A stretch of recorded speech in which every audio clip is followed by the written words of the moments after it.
On behalf of Orfalea Center and Trends, thanks for coming and thanks for making it a really excellent conference so far. I don't know about you, but after 2 days of all of this very rich discussion, I feel like we're at the end of Thanksgiving feast, and everybody's kind of pushed away from the table a little bit and loosening the belt, and I'm standing here saying just one more slice. I'll try to be brief. I'll try to present it in a way that you find at least a little entertaining, and hopefully rely on a lot of you giving me feedback, because this is, I think, the third topic that we were working on for this particular conference, and I'm going to blame Michael for changing his mind on it several times. So this is a story, I think, that fits really well with the last presentation about how we construct counterterrorism matters, was the last line on the slide. And this is a story about how we construct a threat matters in how we construct a response to that threat. This is going to be a story basically in 3 parts. So the first part, I'm going to describe what I think is 3 categories or 3 ways that the current big threat, Daesh, is constructed, both in the media and by elites, political elites. Second, I'll describe a construction of the response to that threat. And then finally, we enter a little bit more of a theoretical discussion and critique that response. And then because of the discussion we've had so far, I'll be able to comment and maybe integrate a little bit of what's gone on. So first off, the 3 constructions of Daesh. The first is Daesh as a quasi-state. It first off was described when it first started action in Iraq as being an insurgency, something that the Iraqi army had to deal with, that the Syrians in that civil war had to deal with, or that was part of the problem. But basically, we were thinking about it in Iraq as an insurgency. Then it became a conventional army when it started to take and hold cities, when it started to hold artillery pieces and tanks, and it started to make parades. Then it became a real conventional army. That was very well equipped, unfortunately, with a lot of American hardware. We see them in the MRAPs and the Humvees that they took. It's also been constructed as a government with laws and a bureaucracy, and we see that in the media as well. But it's also seen as a violator of international human rights law. So the cruelty that we hear about with Daesh. And there's a few quotes that I can give you about that. Sometimes it's been described as something new and more sinister and maybe even more fearsome than Al-Qaeda. So we're going back to that comparison that a new thing, a terror group, is often compared to Al-Qaeda, sort of it's like it or it's not like it. So ISIL, or Daesh, is the new face of Al-Qaeda and the larger radical Islamist movement. ISIL has already accomplished what the 9/11 Al-Qaeda only dreamt about but forfeited when they overreached and attacked the American people. And that was the retired General Keane testifying before the House Foreign Affairs Committee. Another former U.S. ambassador to Iraq said, "The turn of events in Iraq over the past month leading to the establishment of the Islamic State by the Al-Qaeda in Iraq offshoot group is a stunning blow to U.S. policy and objectives in the Middle East. The creation of an extremist quasi-state analogous to Afghanistan under the Taliban carries the risk of further escalation, including a regional Sunni-Shia conflagration and the dramatic loss in U.S. influence in the region." So in that statement by the former ambassador from the United States to Iraq, he made the comparison between both Al-Qaeda and the Taliban as something bigger, nastier, and more competent in some way. Secondly, Daesh has been constructed as the inspiration of transnational terrorism. It's become a brand of sorts. It collects supporters with a very sophisticated marketing plan. The ways that Fortune 500 companies like Apple or Ford market their products, Daesh is showing that it's very sophisticated and capable at doing something that's just as good as that, and it's been successful at that. It's also been described as a central organization with franchises like McDonald's or affiliates like NBC has affiliates in various towns. So maybe not directly controlling the activity of those affiliates like in Sinai or in Afghanistan or in Libya, but indeed having some measure of control and maybe a little bit of inspiration and also some material support. Finally, Daesh has been constructed as a clandestine threat, something that we should fear, but we can't really see all that well right now. And at first, prior to we say, Paris, prior to the Metrojet bombing, we see it as being Westerners returning from the battlefield on their passports to wage the jihad back home. More recently, we see it as a Trojan horse, so to speak, of terrorists hidden among refugee movements that pose a threat in that way, that they're hidden in that way. And there's several interesting quotes along that line. Let's see here. The threat from returnees is real and growing. This is the House of Representatives Homeland Security Committee Chairman Michael McCall wrote in a Time magazine piece, "The threat from returnees is real and growing." So that was in 2014. "These battle-hardened, violent Islamists have the training and extremist networks to plot deadly terrorist attack against our homeland." And then more recently, we find that equally worrisome, this is the same person but writing more recently now, equally worrisome is that terrorists might use refugee groups as a Trojan horse to get into the West.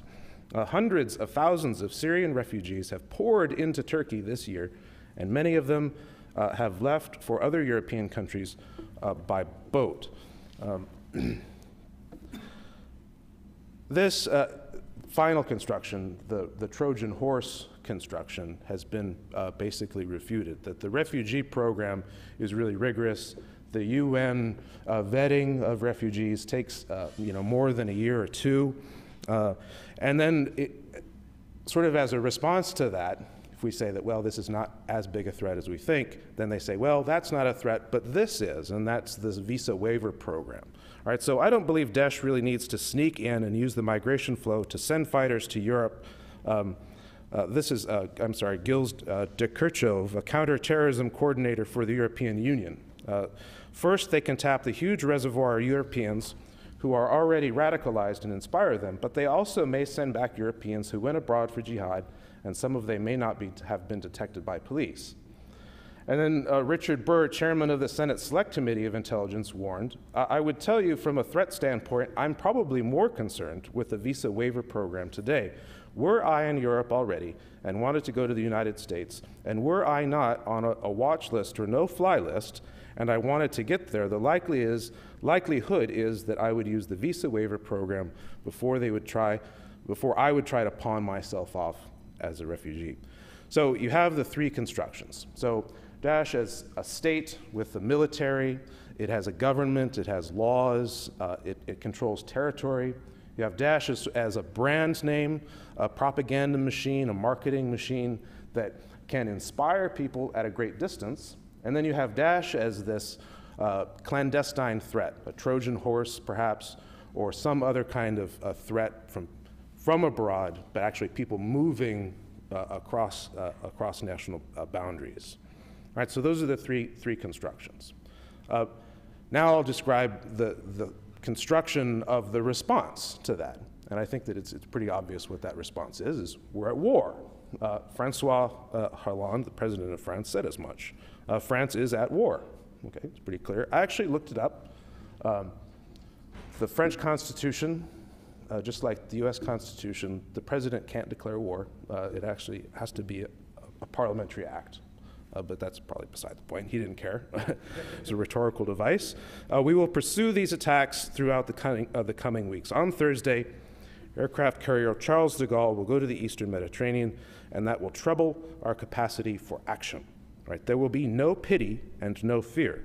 The ones who organize the Paris attacks must realize their crimes rather than making France fear responding reinforces our determination to destroy them. It should be noted that France was already at war at that point. A year ago, after the, not quite a year ago, but after the Charlie Hebdo attacks, the Prime Minister of France said that France was at war. So France was already in a state of war, at least according to another politician.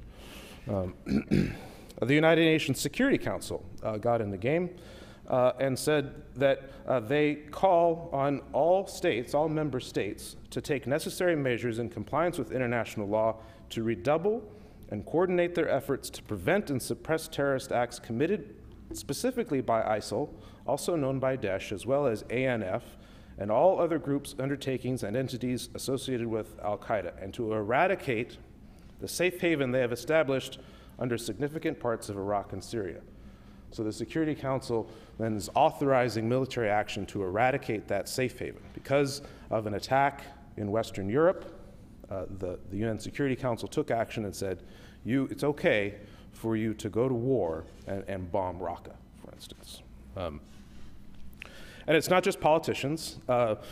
Tom Brokaw, who was for 22 years anchored the NBC's flagship, the evening news program, said on the 22nd of November, he said, "I don't want this broadcast to end without all of us dealing with the new reality. We're at war. This has changed. Paris has changed the place of America in this war against ISIS, and it is now a war. The president's what I would call benign neglect about continuing expansion of ISIS, the more sophistication of all the time, has to come to a halt." So it's not just the politicians that are saying we're at war, but other usually steady-minded people, you could say media personalities are continually suggesting that this thing changed everything. Again, it's sort of like 9/11 changed everything. This changed everything, and now we're at war. That's right. So that's the construction. All right. So the constructions of Daesh, 3 of them. The construction of the response is clearly one of war. And now, just a little bit of critique, I guess, is what's the coming. The 3 constructions, in my mind, are often merged. Right? So if you have the 3, they are distinguishable, they're distinct, but you can have a conversation about Daesh is a Trojan horse, so we need to go to war. And in fact, one of the politicians that I forget his name, he's in the paper, but I'm not going to dig out his quote, said that I'd rather fight them in their backyard than I would like to fight them in mine. So the idea is going back to we'd rather fight them over there than fight them over here, which is what the same construction was right after 9/11. So fighting, but fighting over there. Right? So that's one thing. So they merge the 3 constructions. So maybe they forget some elements, or they ignore the fact that an attack happened here, but we're going to go over here.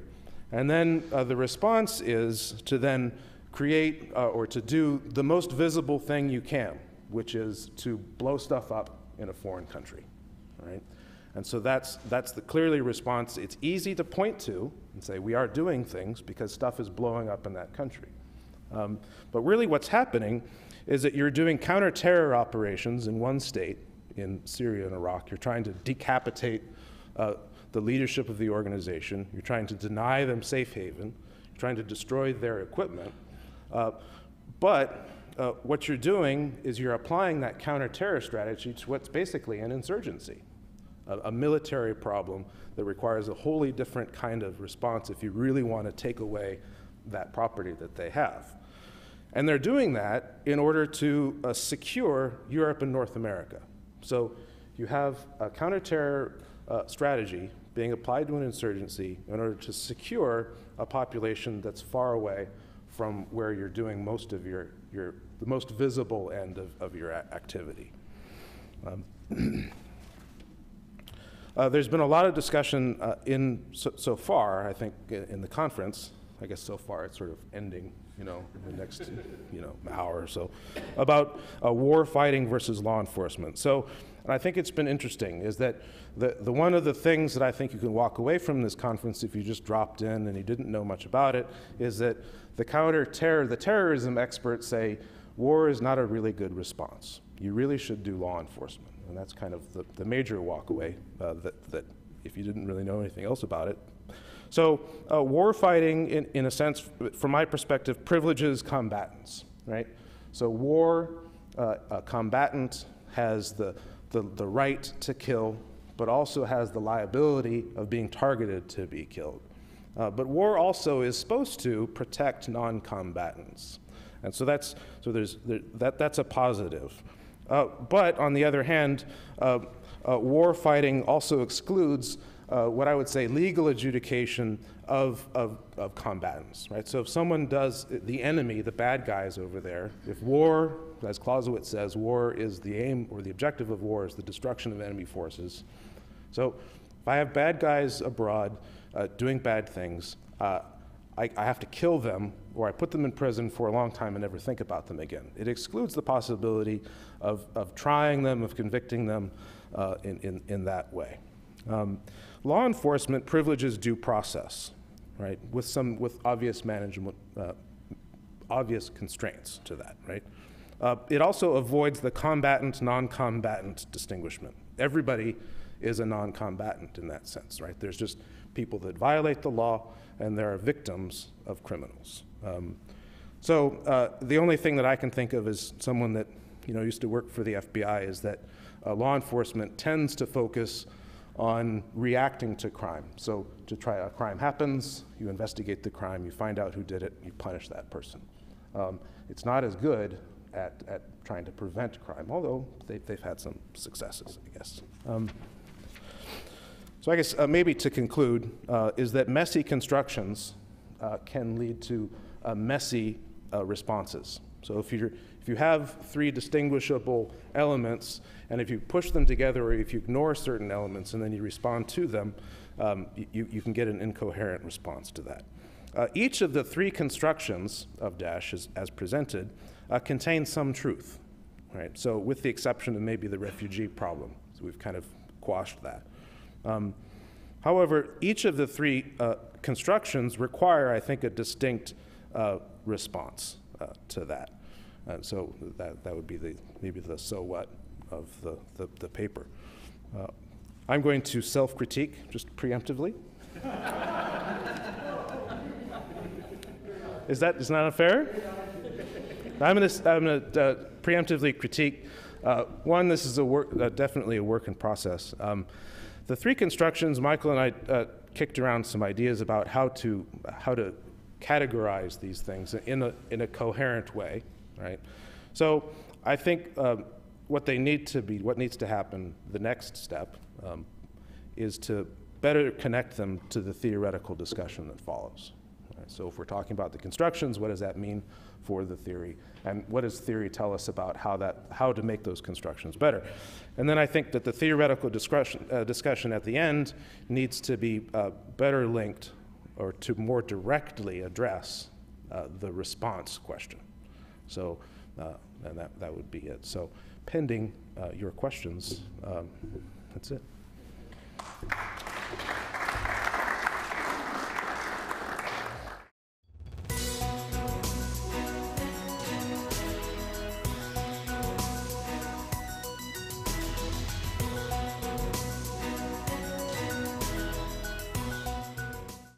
Okay, we got a final last bit. It was a last-minute addition, but something we thought would be quite useful.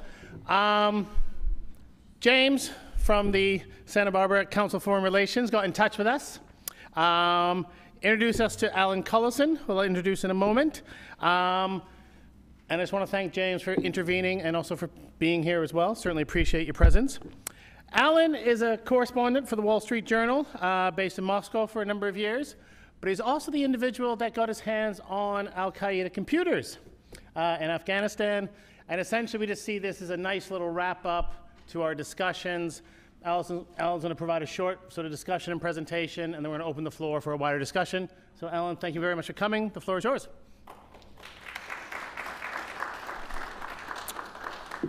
So I arrived here without a business card, and I came up with an ingenious solution to the problem. For those of you who want to write it down, that's where to find me.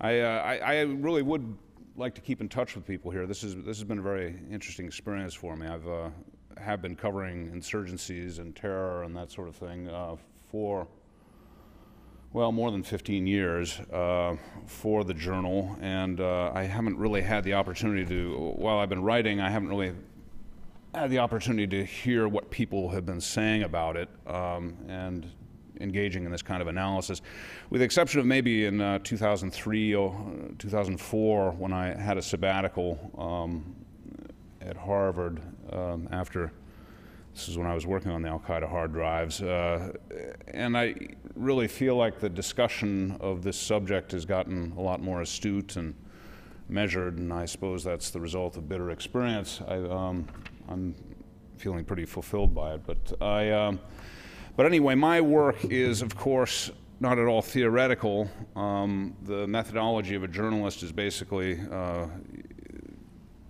based on the assumption that if you describe something well enough, the solutions will become clear. In that regard, I thought what I'd do is just talk about a few of the things that I've covered at the journal, and then offer a couple of observations about the ideas that I found useful in structuring what I found. I mean, essentially I've been forced to write about things without understanding them, because it has been the first draft of history at its best. The journal, at its best, used to encourage reporters, and when I say when the journal was at its best, I mean before Rupert Murdoch bought it, to get reporters to give a worm's eye view of what was going on out there, and I'll touch on a few things in particular. This was the work on suicide bombers that I did in Afghanistan.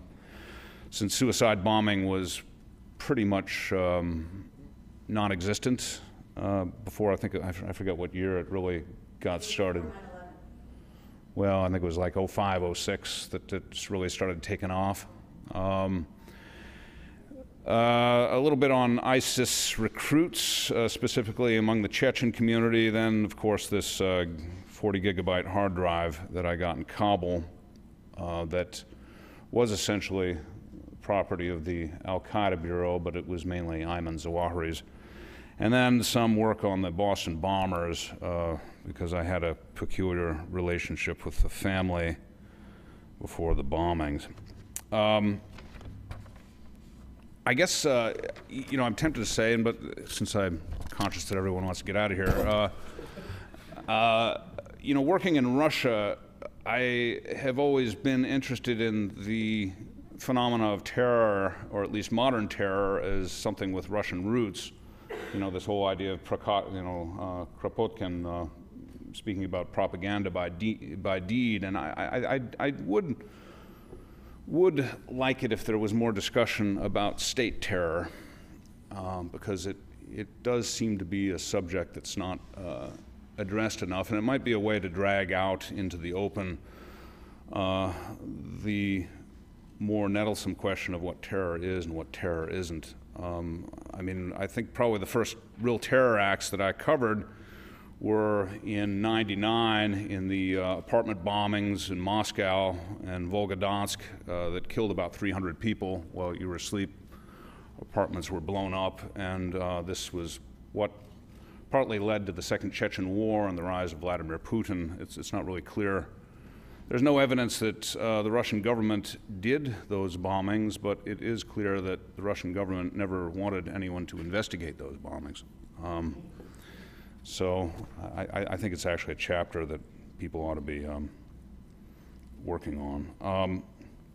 Anyway, the first sustained work on terror was for me in Afghanistan, and the hard drives. And when I start talking about this always leads to questions about how I got them, and so I'm just going to preemptively explain that.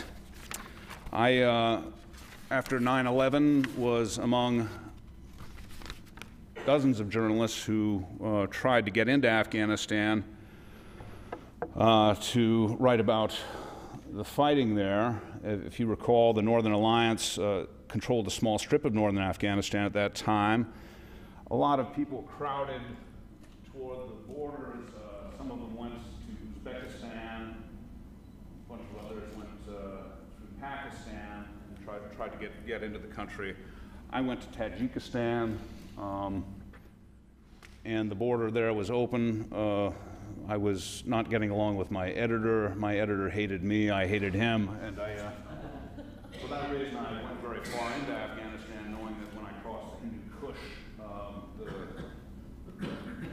the passes would close from the snow, and I wouldn't be able to be called out, and I would successfully be able to stay there and write as long as I wanted. I was successful, but I was by this time an experienced war correspondent and very good in the art of deception, and as you can see, it was very hard to tell who I was, and I mixed in perfectly. Telling this, I always have to explain, well, show people a picture of my car. As we were crossing the Hindu Kush, we lost our brakes and rolled down it. I was part of a convoy of 5 vehicles, and I think one made it. Anyway, that was how the laptop that I had was broken. And for the next few weeks, when I was stuck in the Panjshir Valley, which is north of Kabul, I basically had to write everything by hand and phone it in over a satellite phone to my editors. When Kabul fell, there was a race with the New York Times. At this point, I was pretty much outnumbered. I was the only journal correspondent in Afghanistan, Pakistan. There was Danny Pearl and another guy, Steve Levine, and the New York Times started getting documents out of al-Qaeda houses, and I, being behind, had already gotten to know computer dealers, and so started looking for hard drives to sort of overtake them. And there were not many computer dealers, of course, in Afghanistan at that time because there was no electricity. If you had a transistor radio, you were very high tech. There was a fellow who, what I was looking for was the computer of Mohammed Atif, who was the military commander at the time. And I found a fellow who said that he had Atif's computer. And in fact, he had 2 computers. The one that he said was very valuable was a laptop owned by Atif, and but he also had a desktop computer. He wouldn't give me the laptop, but I got the desktop from him, and on the desktop there was this letter in French, which, if you remember, just before 9/11, Al-Qaeda assassinated the head of the Northern Alliance, Achmed Massoud. Seeing that this was on the hard drive, it was clear that that was an important computer, and for that reason I negotiated to get that computer as well as Mohammed Atif's laptop. In order to, both of them were locked by passwords. In order to get through a locked password on these desktops, what you could do is take out a small, basically something the size of a watch battery, and get through. And so I was able to copy the IBM computer, but not the laptop. When I called my editors and said, hey, I've got Mohammed Atif's laptop, I'm going to come back to the United States and we're going to copy it, they sort of had a bit of a panic attack and called Central Command, and both the computers were collected from me, and one of which I had not copied. I guess it's a bit of a digression, but I'll speak quickly. I think it's actually quite interesting.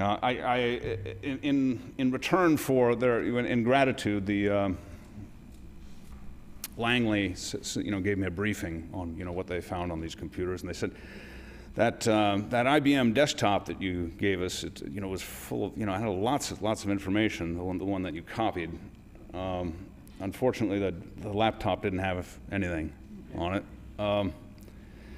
We found 5 things of value. We found a system of encryption on the computer, the dictionary for that encryption, a casing report by Richard Reed, the shoe bomber of targets, a casing report of the US-Canada border, and then a list of Al-Qaeda members, 170 of them. Half of them we don't know. We're going out and looking for them. And then they gave me copies of these documents. In order to get through the computer, and this is just basically a screenshot of the computer, all these were locked. You had to go through every one and run a brute force password attack, which took some time. We went through it and found all these documents that the guys at Langley said were there, but we found the Richard Reed report, the encryption system, but then we couldn't find this list of Al-Qaeda members, and then we noticed on the document that they gave us, the list of Al-Qaeda members. Up at the top, there was a translator's note, and it said, "This is a list of Al-Qaeda members found on the Mohammed Atif laptop computer." So we went back to them and said, "This is ridiculous. We dealt with you in good faith. What happened here?" And then they were silent for about a month, and came back and they said, "Well, that was the other Mohammed Atif laptop computer that we had sitting around, and we just mistakenly gave you that thing." Anyway, there are an awful lot of things that I could say about Al-Qaeda, and a lot of them I think that you've heard already. On this drive, there are about 800 pieces of correspondence organized neatly into different various folders, in and out of, for instance, Yemen, from different authors. This was, I believe that the creator of this system of the mail in and out was done by Mohammed Zawahiri, Ayman's brother, until Mohammed got arrested, and then the whole system fell apart, and it got a lot more difficult to analyze what was going on. But cracking these things, you expect great revelations, and oddly, I think some of the most important things to be said about it was that you look for operational planning all the time, but what their concerns were pretty quotidian a lot of the time. When I was stuck up in the Panjshir Valley before the Taliban fell, all the journalists who I was stuck there, living in mud huts, suffering from giardia. I lost about 30 pounds. People were saying, "God, we have to get out of here. The Afghans are stealing from us." You'd open up the documents here, and the Arabs would say, "We got to get out of here. The Afghans are stealing from us." People wanted to go to London. People wanted to go to Yemen. People wanted to go to anywhere, and just get out of here. The Albania folder was particularly interesting because it was revealed in some ways how enticing the whole strategy of assassination would be for fighting Al-Qaeda, because it's basically a lot of correspondence about how everyone there was getting picked up and ferried back to Egypt and hanged. But generally it was sort of a story about what emerged was a story about the desperation of an organization that was underfunded, people kind of on the verge of, psychological problems. It was in Arabic, it was in French, a bit of Tagalog. I never figured out what this was, but I think it was somebody who probably just lost it and was deported. But a lot of the writings, of course, were of Zawahri himself, and I guess you all probably know quite a bit about Zawahri. He's kind of an awful person, even by terrorist standards. He was very hard to get along with, but his organization, his people in Egyptian Jihad, were having terrible financial problems, and one of the more interesting things that I found here was a correspondence that after, when after Sudan, they all left Sudan, they were looking for a new home, essentially. And down in Dagestan, I got a copy of his passport. This is actually a copy from the police in Makhachkala, Dagestan. And reconstructing his travels in his passport, it showed he was going all sorts of places after Sudan, trying to find a home, essentially.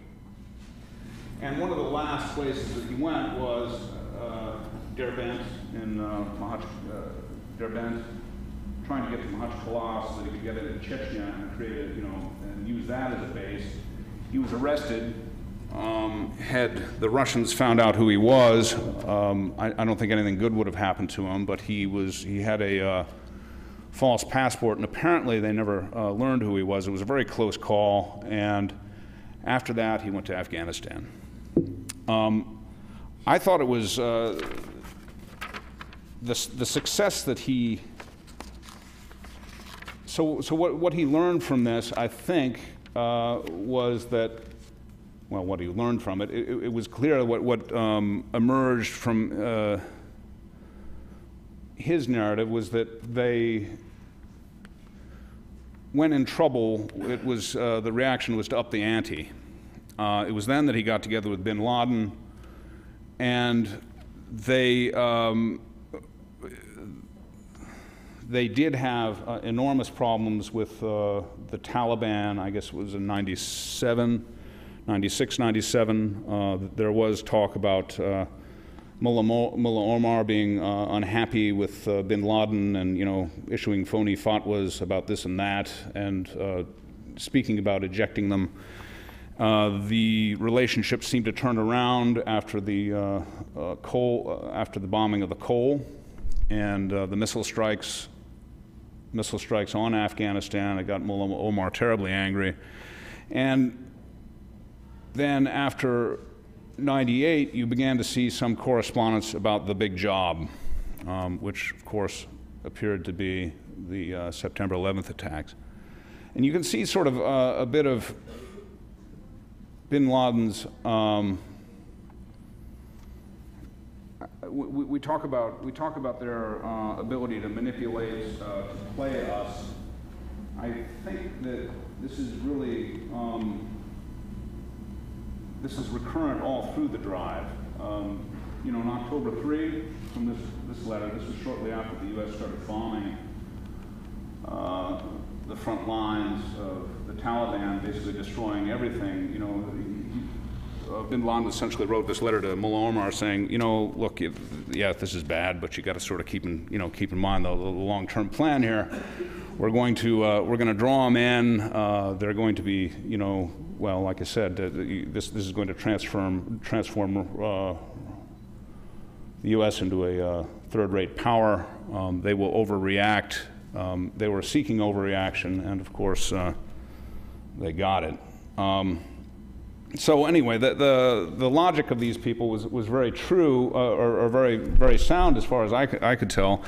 And so at least working for the Journal, I haven't really ever taken much interest in the whole issue of whether terror groups are rational. I mean, this seems extremely rational to me. I think they played us very well.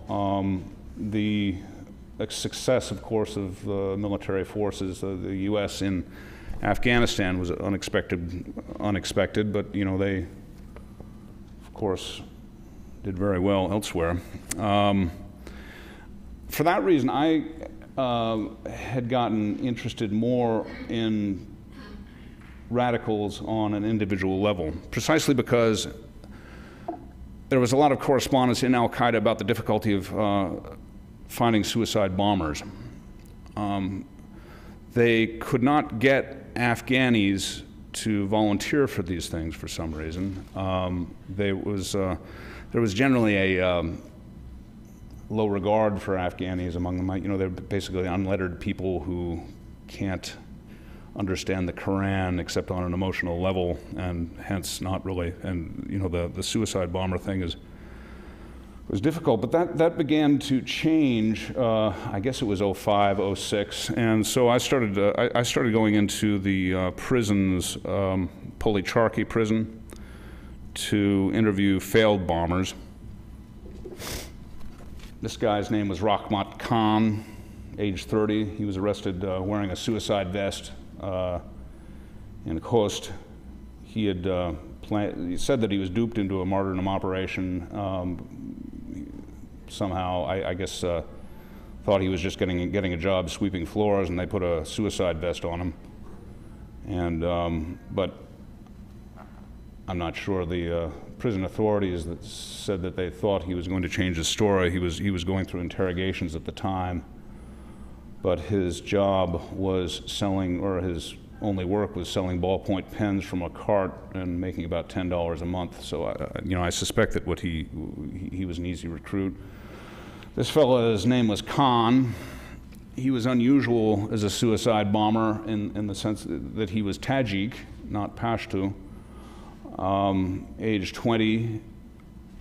He said that he was feeling depressed, had no prospects, and at some point, some friends had suggested if you were going to commit suicide, the best thing to do would be to take some Americans with him. And the indoctrination process was very similar to what I heard here earlier. You know, you're brought to a house, shown a lot of videos, constantly rolling, and you get used to it. You're there with a lot of other suicide bombers, and soon you're off on your mission.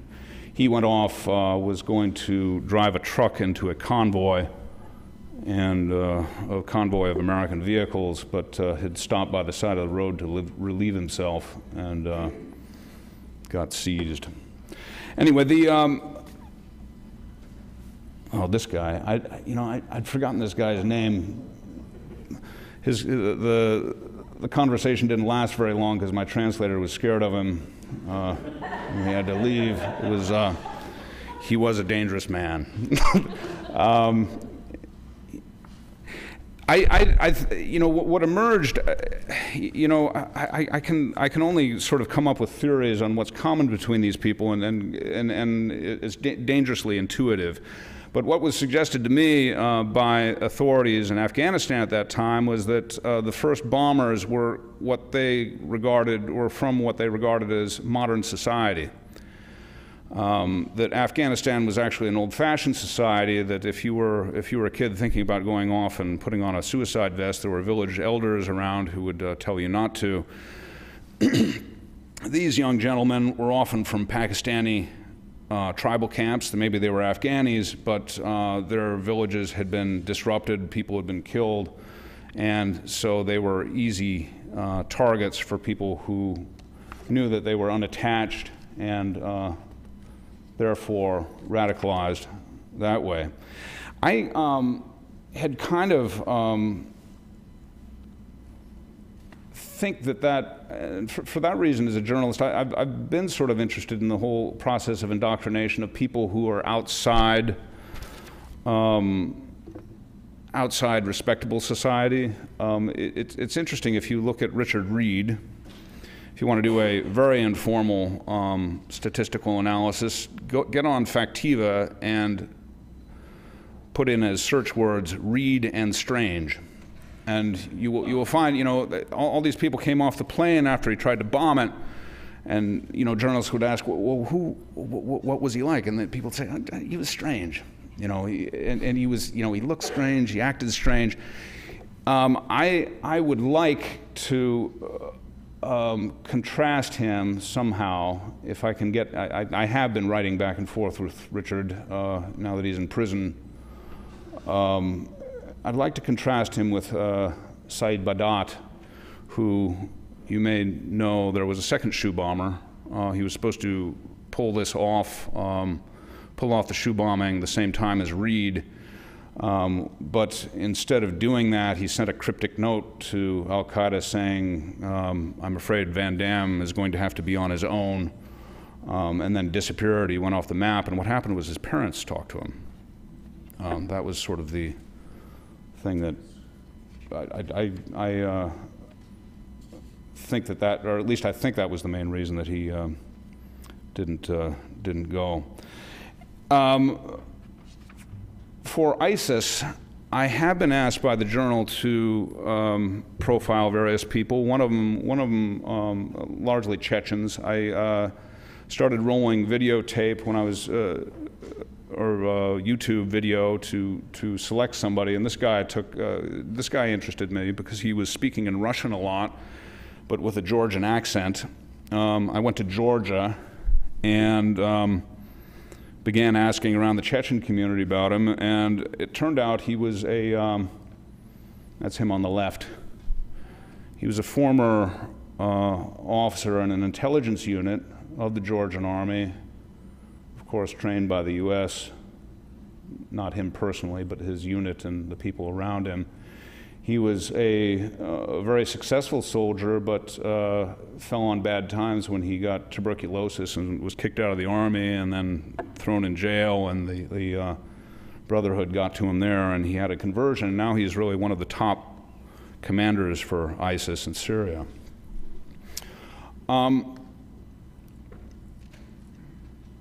Covering Chechens specifically makes for a pretty small world. This was the Tsarnaev family, as I knew them, because when I went to the United States for a sabbatical, I did try to get to know people in the Chechen community. Anzor Tsarnaev, when I knew this family, they didn't speak much English, and so I used to go to their house and have dinner some. Anzor, I had a '64 Buick Wildcat. Anzor was an excellent mechanic. He and I used to work on my car. This is him the day after Tamerlan was killed in the shootout with police. Anyway, there are a lot of useful things I've heard at the this conference that I could, that do describe some of the people I've dealt with. I don't want to, I'm fearful of mentioning any of the expense of others. I really do think it would be useful if we did spend more time studying what we do to these societies rather than what terrorists do to us, not because it's unimportant what terrorists do to us, but because this metaphor of watching a boxing match with only one boxer particularly sticks in my mind. And our whole reaction of what we do, or our whole notion of how we should react, is of course very important, because as you see, they do expect us to react in a certain way, and their terrorists and their terror acts are patterned accordingly. I think, of course, that it also would be extremely relevant for there to be more discussion about this among the press, because de facto, reporters have become combatants in this. I mean, I became a combatant when I ended up giving these hard drives to the CIA. I think, as you well know, my colleague Danny was kidnapped and beheaded, and this was about 2 days after Ashcroft congratulated the Wall Street Journal for its patriotism in handing over these hard drives. I don't think it's a coincidence that Khalid Sheikh Mohammed personally was the guy who killed him. I think that there are recently declassified documents that suggest that they did think he was a combatant, and that there really wasn't any difference between the press and any other information gatherer. As far as standing way back on what motivates these people, I've heard reference to a certain University of Chicago, highly paid University of Chicago political scientist.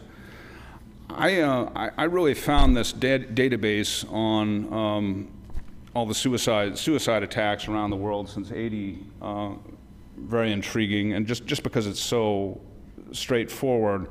This theory that suicide terror is a response to foreign occupation.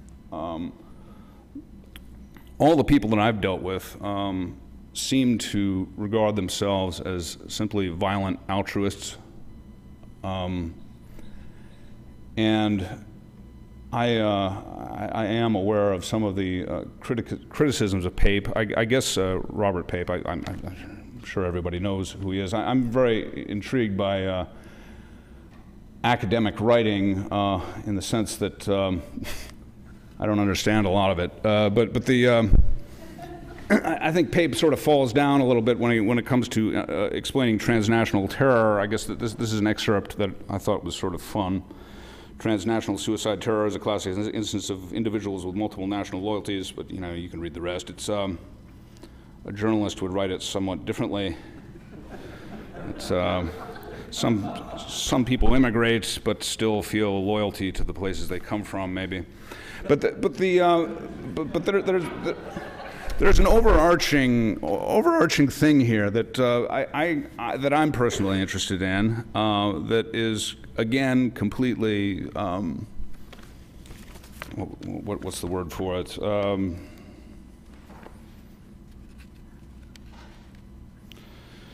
Conceptual, I'll say. I'm very interested in the whole phenomenon of indoctrination, the role of conspiracy theory, and how people get wrapped into certain beliefs. And one thing that does seem to be common between a lot of these guys is that there seems to be a paranoid foundation. Conspiracy theory seems to be a paranoid foundation of all these groups. Breivik's big tome was very, very, I don't know, it reminded me an awful lot of bin al-Shib's, which I found on the hard drive, justifying the attacks. Al-Qaeda, I mean, some of the last delirious notes that I found on the Al-Qaeda hard drive from Kabul was this sort of rambling history about the Masons. The United States does not control the Masons control the United States, and they are going to come into your home and get you with their popular culture.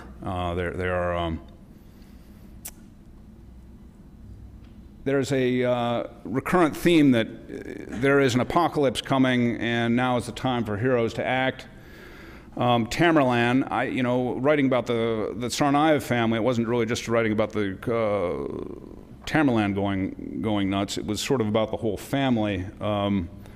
And this was a very popular book in the family. And it was not just because somebody has. I did go through his library. And it's not just because somebody has a book on their shelf doesn't really mean much. But Tamerlan was a very active reader, and when you go through it, you could see that he was one of his problems, at least when I knew him when he was 15, was that he really hadn't learned English very well, and it looked like he wasn't going to. The last page here, you can see he had his vocabulary listings of, starting with Gentile, ending with Mason. He was also a Rand Paul fan. I don't know exactly what, I haven't written much about that yet, but I, I think that these are, besides conspiracy theory, I sort of wish that there was a bit, I'm also intrigued by the whole role of losers. Not losers in the sort of economically depressed, outcast ways, but I think just because the definition of loser is much broader, there are far more losers in society than we really recognize. I mean, at various points in our lives, we're all losers. I think Napoleon Bonaparte was a loser no matter how successful you are, and how you deal with that and whether you deal with it appropriately seems to be a lot of the issue.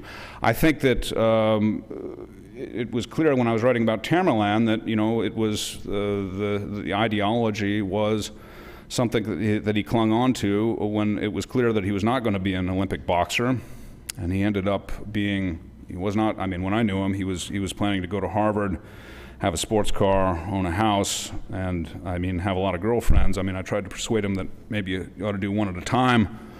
He ended up being a pizza delivery guy, and I think that towards the end of his life, he was not depressed at all. I think he was feeling quite fulfilled. My correspondence with Richard Reed sort of suggests a little bit of the same.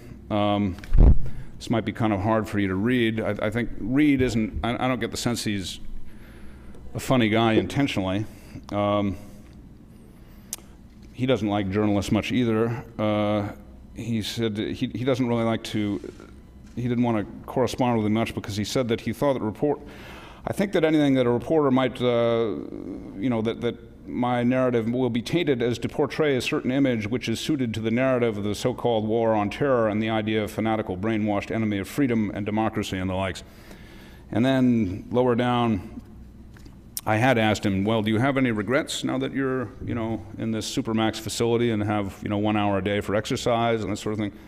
As for the issue of my decision-making in regards to the events that led up to my incarceration, then in general, while there are a few things that I would probably say could have been given a bit more thought and done differently, I still stand by my brothers, by my actions and my support for the brothers I was aligned with. So if there's any thing to say at the end, is that maybe there is a happy ending. These guys do feel fulfilled even in arduous circumstances. I think that we in the press write about it as if it's too much of an alien thing. I think a lot of the people who I have been dealing with, I intuitively feel might be similar to quite a few in the West who are just simply those who do not want to live in a complicated world. I think that that's happening all over the world. I think that that's certainly happening in Europe. I see some confluence between the right-wing movements in Europe and what's going on in the Islamic world. But anyway, I'm way past my time, and I'll mercifully end.